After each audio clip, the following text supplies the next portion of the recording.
Katapos ko lang mag-warm up at eto, oras na naman po ng luto-luto. Tatawid lang ako dito sa likod. Meron ako dito yung pata ng baboy.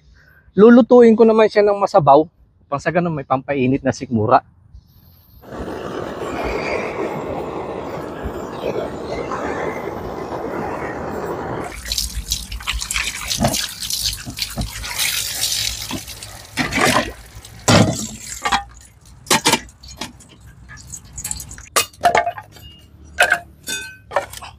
Ganito po yung ginagamit kong panggatong, eucalyptus. Napakaganda nito, masilab. Yung lang ang dali din maubos. Kaya nagbawas ho muna ako ng kesame sa bahay. Eto, good lumber. Eto muna gagamitin. Para matagal maubos.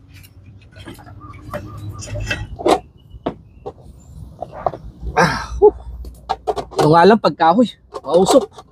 Sabi nga nila, nababasa ko sa mga comment, bakit di na lang daw ako bumili ng pressure cooker? Para hindi ako mahirapan. Pwede naman, kaso hindi kasi siya akma sa pinoportrait ko ng mga pagkain bukid sa kabuhay bukid pag gumamit ako ng pressure cooker. Sa isipin, madami naman ho akong kahoy. Ayos na yung ganito. Iba din ho kasi yung pakiramdam na nagagawa mo yung gantong bagay. Yung sinaunang paraan natin ng pagluluto at saka mas masarap siya pag niluto sa kahoy. Lulutuin ko po sa nilaga. Pero sa halip na patatas, eto, gagamit ako ng langka. Buti na lang may nabibili sa palengke. Yung ganito malinis na, tatanggalin ko na lang yung matigas sa gitna. Malambot na, kaya isasama ko na itong langka. Papaalatan ko lang po ng patis. Hindi ko na masyadong lalagyan ng madaming sahog yan dahil ang kagandahan po sa langka, katulad din siya ng puso ng saging, kaya niyang tanggalin yung lansa kapag isinama siya sa karne o kaya isda, lagyan paminta at saka pork cubes.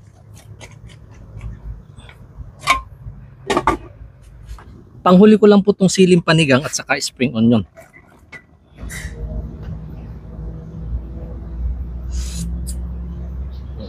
Ayos na. Dahil na ho kayo, kain na po tayo.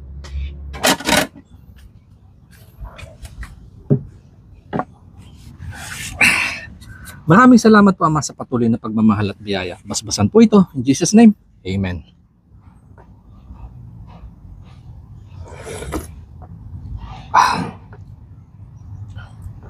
Tanggal na naman po ang pagod.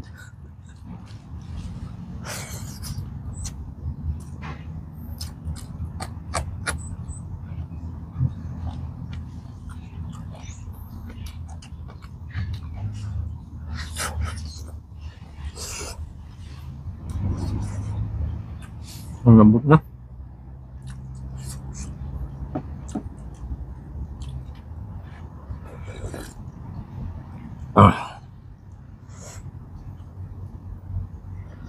Ang karne.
Medyo pagod pa ho ako.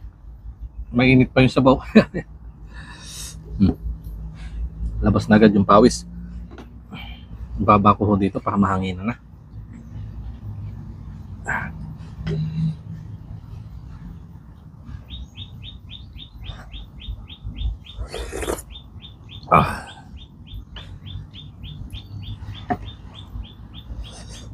Susunod na maglalaga ho kayo, yan.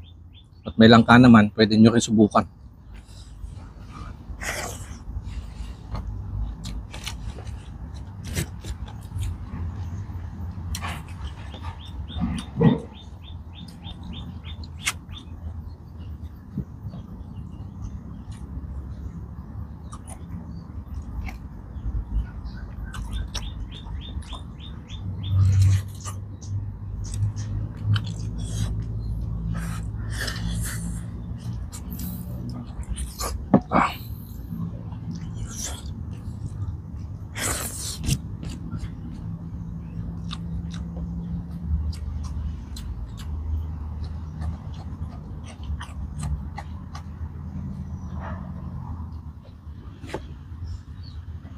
Uy.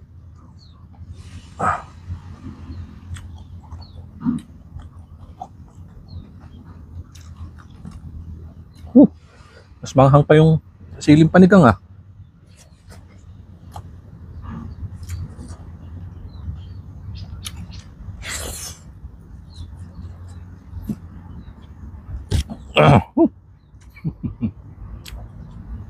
Sabi to sa lalamunan.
Init.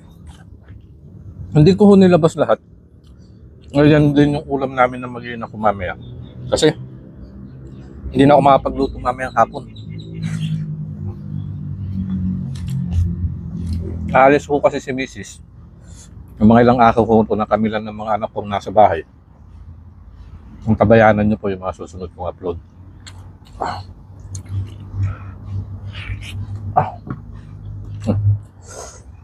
Diyan ko muna tatapusin mga kanain. Mainit.